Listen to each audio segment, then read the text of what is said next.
Number 9 देखिए क्या करा है, न्यूनतमीकरण तथा अधिकतमीकरण करें, मिनिमाइज एंड मैक्सिमाइज। देखिए यहाँ पर हमारे पास ये असमीकरण दी हुए हैं, रैखिक असमीकरण। हम लिखेंगे कि दिए गए रैखिक असमीकरणों को रैखिक समीकरणों में बदलने पर तो क्या हो जाएगा, x plus 2y equal to में 120, x plus y equal to में 60 और यहाँ x minus 2y equal to में 0। चलिए हम लोग यहाँ पर चार्ट बना लेते हैं, ठीक है। ध्यान से देखिए, यहाँ पर हम लोग 3 है ना जी, 3, इन तीनों के लिए 3 चार्ट बना लेते हैं और फिर हम लोग इनके 2-2 सॉल्यूशन निकालेंगे, तभी ना हम लोग इनका आलेख खींच पाएंगे। ध्यान से देखिए, ठीक है।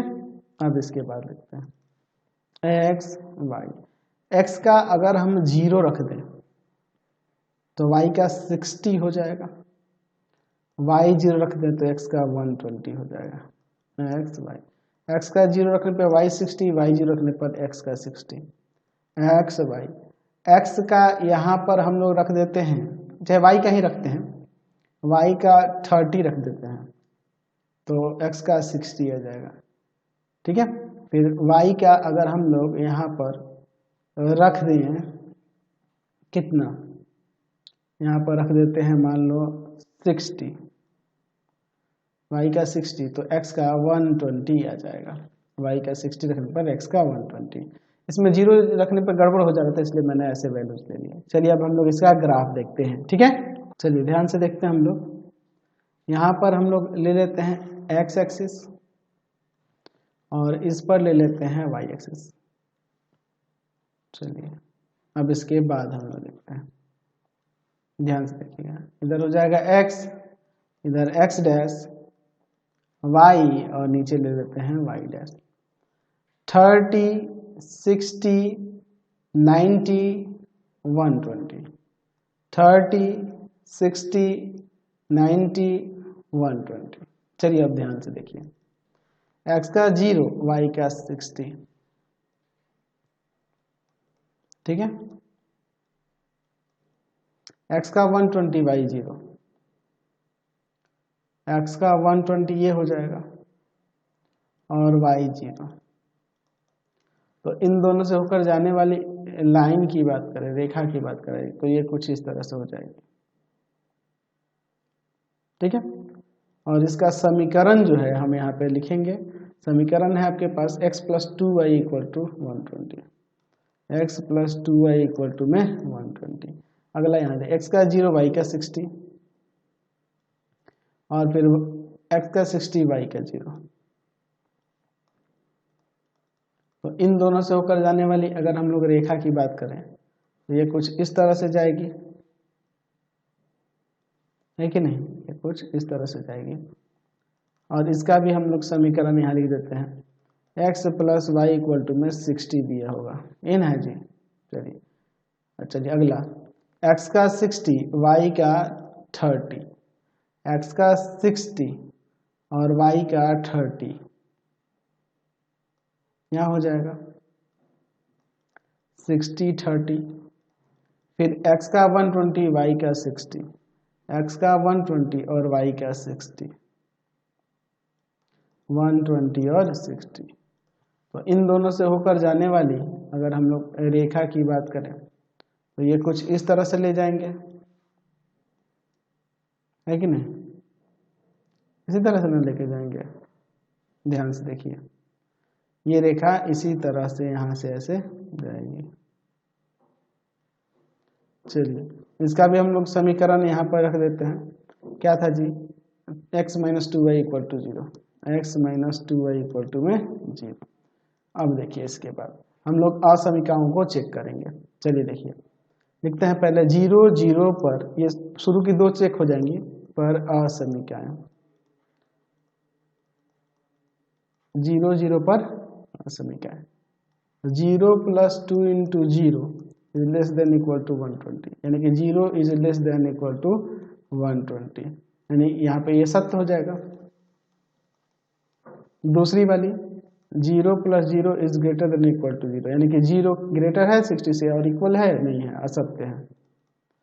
तीसरी के लिए क्या करेंगे, इसके लिए तो इसके लिए x - 2y is greater than equal to 0 है ना जी, तो आप इस रेखा के या तो इधर का कोई बिंदु ले लीजिए चाहे इधर का। तो मान लो अगर हम लोग इसके इधर का बिंदु 120 और 0 ले लेते हैं, चलिए तो क्या था आपका, ऊपर देख लीजिए, यहाँ लिखते हैं 120 और 0 पर असमीका, तीसरी वाली को चेक करेंगे। ठीक है, तो यहाँ हो जाएगा 120 - 2 × 0 is greater than equal to 0, यानी कि 120 is greater than equal to 0, ये सत्य है। तो देख लीजिए आप यहाँ देखिए, ये फर्स्ट वाली जो है x + 2y = 120, ये सत्य हो रही है, यानी इसके इधर। यह x + y = में 60 जो है, ये वाली जो असमीका थी ये असत्य हो रही है, तो इसके बाहर, और ये सत्य थी तो इसके अंदर, और यह इस बिंदु 120 और 0 पर सत्य हो रहा है, तो इसके अंदर, इसके बाहर, इसके अंदर, इसके अंदर, इधर, तो ये वाला भाग छायांकित कर देंगे, यही ना आपका हल क्षेत्र हो जाएगा। चलिए, तो इसके कोणीय बिंदु कौन कौन से होंगे, a यह 60 0, b 120 0, c 60 30, और ये क्या होगा, इसको d दे देते हैं। इसका निर्देशांक पहले निकालते हैं, तो इसका निर्देशांक इस रेखा और इस रेखा को सॉल्व करने पे मिलेगा। तो दोनों का समीकरण देखो, यहाँ पर x + y = में 60 और दूसरा है x - 2y = में 0।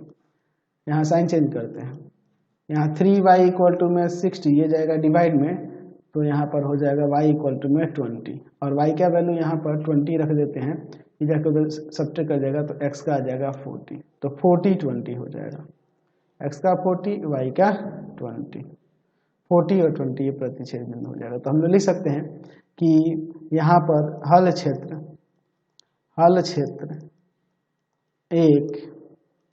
एक चतुर्भुज है या बहुभुज है, चतुर्भुज है जिसका कोणीय बिंदु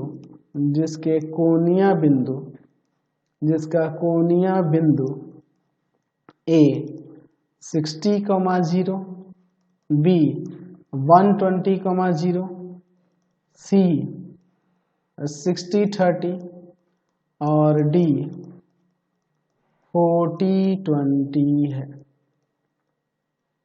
ठीक है, चलिए, तो अब इसके बाद हम लोग यहाँ पर आगे देखते हैं। चलिए, तो अब हम लोग यहाँ पर एक चार्ट बना लेते हैं। ठीक है, चलिए हम लोग यहाँ पर एक चार्ट बना लेते हैं। तो इसमें हम लोग 5 कॉलम लेंगे। ठीक है, ध्यान से देखिएगा, हमें इसका मैक्सिमम और मिनिमम निकालना है ना जी। यहाँ लेंगे कोणीय बिंदु, और यहाँ z = में क्या दिया हुआ ऊपर देख लीजिए, z = 5x + 10y, 5x + 10y, 5x + 10y। चलिए, 60 0, 120 0, 60 30 और यहाँ पर 40 20। अब इन सब में रखेंगे, यहाँ रखेंगे तो यहाँ 6 × 5 300 हो जाएगा, और ये तो 0 हो जाएगा। यहाँ रखेंगे तो 600 हो जाएगा, 12 × 5 60। इसमें रखेंगे तो 300 और प्लस में 300 600 आ जाएगा। इसमें रखेंगे तो 200 और प्लस 200 400 हो जाएगा। तो मैक्सिमम वैल्यू इन दोनों पर हो रहा है, यहाँ दोनों पर मैक्सिमम हो रहा है, 120 और 0 और 60 30 पर, और मिनिमम यहाँ पे हो रहा है 300 हो रहा है मिनिमम वैल्यू, कितना पर, 60 और 0 पर। चलिए क्वेश्चन